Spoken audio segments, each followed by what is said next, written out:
I'm Diane, and I'm a member at the First Presbyterian Church of Duquesne. At the church, I serve as an elder, a choir director, and I work with the kids. My late husband, Gary, was an elder, a choir member, and a youth leader. And at his job, at his work, he served as a police officer and an arson investigator. However, in 1988, he had a heart transplant because a virus destroyed his heart. The operation was a success, but he couldn't work. His insurance ran out, and sometimes we had to rely on anti-rejection med donations from the hospital.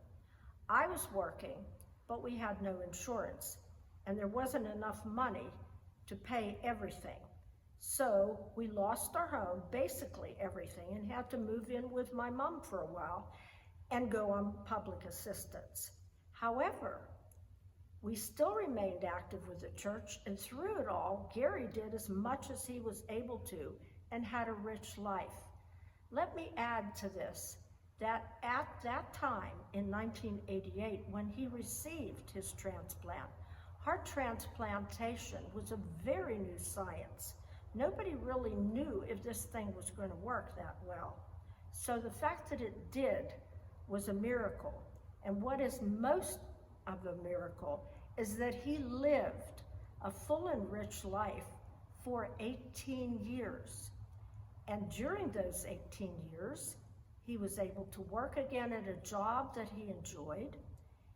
He became again a choir member, an elder, and a youth leader. So his life and my life, our lives were full and rich. However, we had a mountain of debt, which by then, the medical debt had become impossible. It took me, after he died, years to pay off what I owed. I worked 10 years beyond my own retirement to keep afloat and never had enough money to put into a fund for myself.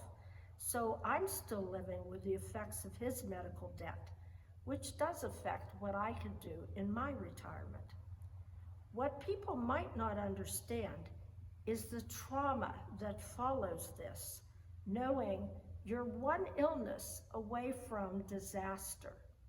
So, my face you can see, but remember there are many of us out there who live with the effects of lasting medical debt and trauma.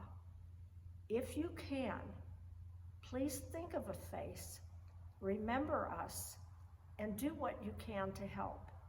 Thank you.